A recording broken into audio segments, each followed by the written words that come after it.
What's going on, everybody? Welcome to another edition of Off the Top Rope, Off the Mic Sports Network. So, wanted to use a piece of Dynamite as a sort of a jumping off point for a bigger picture topic here within AEW. So, it was made official on Dynamite. The challenge was laid out on Collision by Kyle Fletcher. Hangman Adam Page had a match with Josh Alexander. It was a pretty decent match, but it didn't mean anything. We knew Josh Alexander wasn't losing. Josh Alexander's a pretty good wrestler, but there's nothing distinguishing about him. This is the problem with AEW. They hire the same people, and and none of these people have a distinguishing characteristic about them that's going to separate them from all these people who are decent wrestlers. But it's just like they all have work rate and whatnot. So Hangman beats Josh Alexander. Him and Kyle Fletcher have this little promo. The whole first part of the show lasted a half an hour. It was a little bit too long for my taste, but So Hangman basically says, hey, Kyle, listen, you're a lot like me 6 years ago, which was a good parallel. You're like, listen, leave Don Callis in the back, face me it all out, and let's see who the better man is. Listen, Hangman's not losing the title. This will be a good showcase for Kyle Fletcher. They've already faced each other. They faced each other in the Owen Hart tournament. Kyle Fletcher's the young, hot, rising young star. 26 years old from Australia. Like, he's really molded himself into a top guy. But this match feels clearly rushed. And I don't think that this was the plan. It's very clear that they didn't want to go with TNT champion versus AEW World Champion. Here's why. If you guys go back, rewind a little bit to Forbidden Door a few weeks ago, Wardlow made his return to AEW television attacking Swerve Strickland and Prince Nana. Or really more so Prince Nana, because Swerve Strickland was getting written off of television because he's got to go repair his knee. And this was supposed to lead to something, but all of a sudden Wardlow basically disappeared. Like, he showed up on the Dynamite following Forbidden Door, fixed his cufflinks, didn't really do anything physical, and you were wondering what the hell is going on. And then amidst last week, he was very strangely absent from the whole beatdown angle that wrote off Kenny Omega, and he won't be involved. I'm convinced, and I think this is pretty evident based off the way things have gone, that it was going to be Wardlow and Hangman. That was going to be the plan for All Out.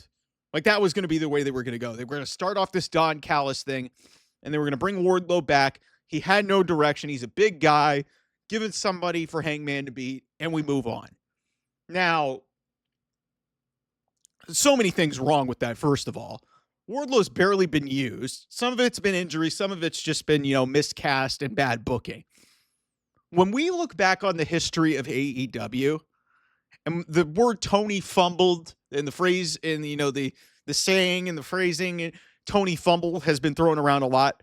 When we look back at missed opportunities, like obviously Cody Rhodes and CM Punk are going to be mentioned as some of the biggest misfires in AEW history, just because, obviously those guys are big stars in the other place now, and they were the biggest stars that probably, from every metric known to man, they were the biggest stars that AEW ever had.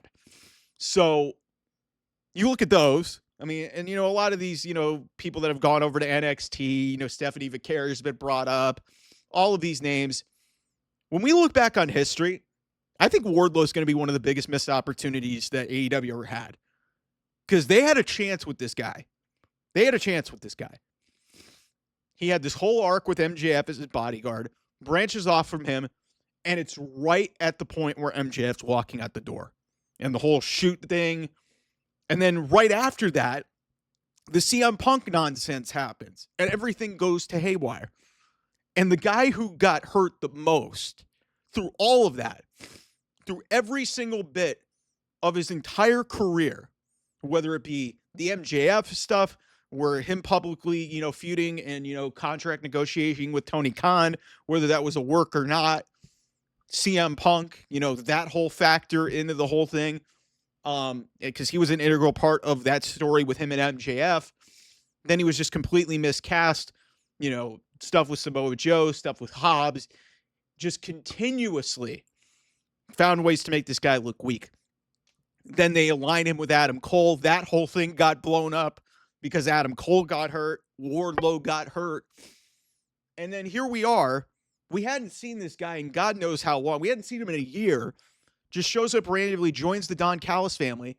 And word going around, according to Sean Ross Sapp, is Wardlow tore his pec on a clothesline to Prince Nana. Like, you cannot, and some of this is just bad luck. But also, some of this could have been avoided because part of this is like, he's been sitting around doing nothing for a year. He had to go off and do, American Gladiators. And the minute he comes back, he hurts himself because there's not any ways to ramp these guys up, get them ready for contact, whatnot.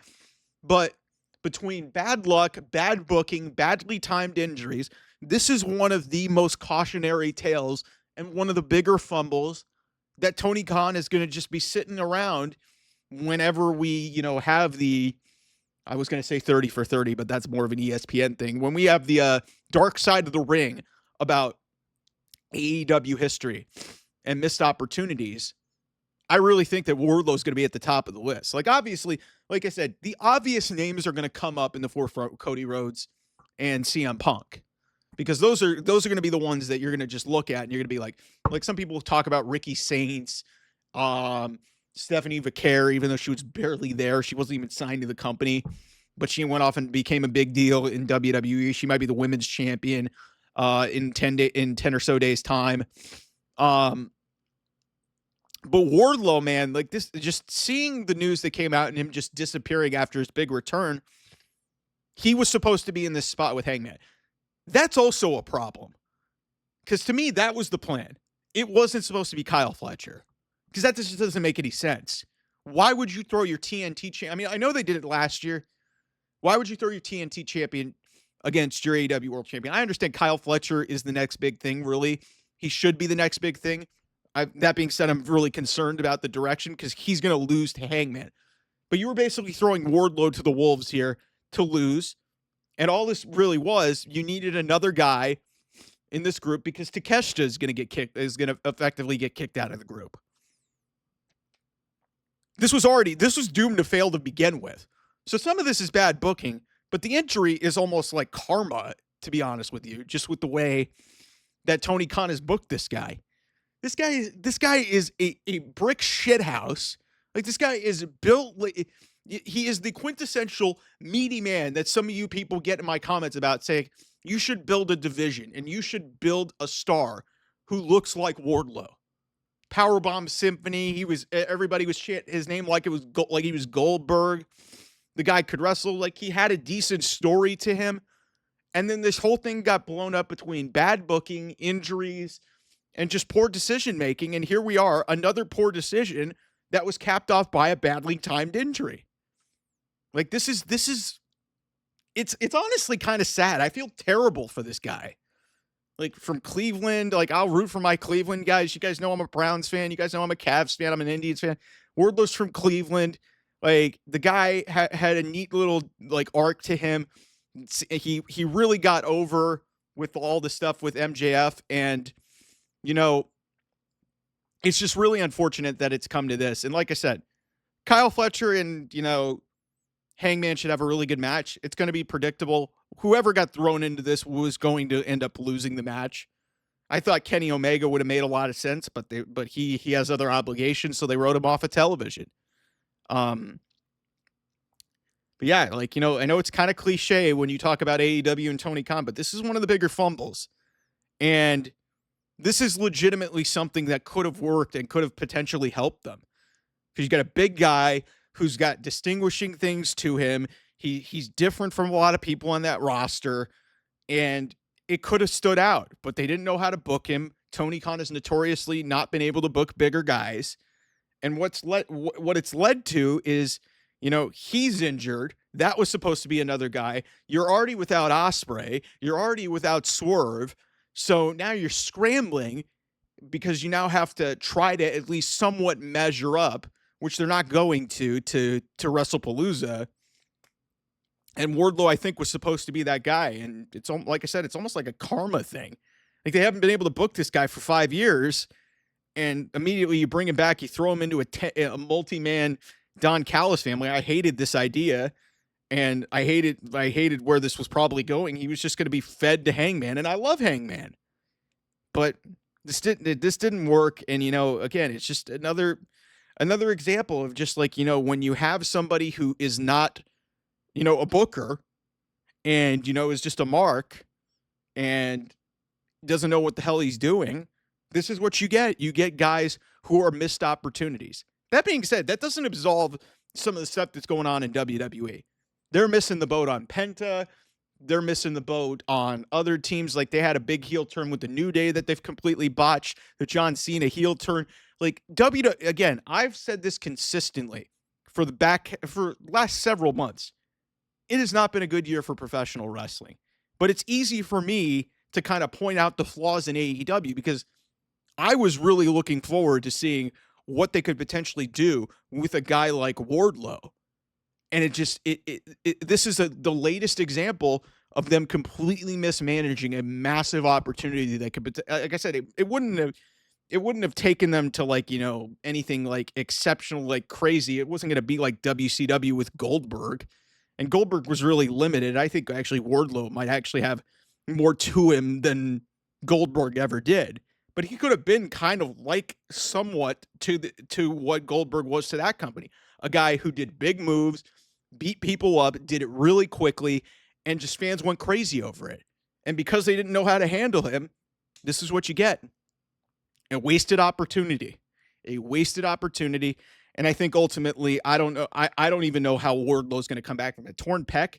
He's not going to be back for the rest of the year. Don't know how much longer his contract exists for, but this is like, I saw this story. I kind of wanted to weave it into this whole Kyle Fletcher and what's set up because it made sense, because I think ultimately that was the plan, it was going to be Wardlow and Hangman at All Out, and he was going to probably lose, which is stupid. But that's what happens when you don't know what you're doing. So anyway, thanks so much for watching, everybody. I'll see you guys soon. Bye-bye.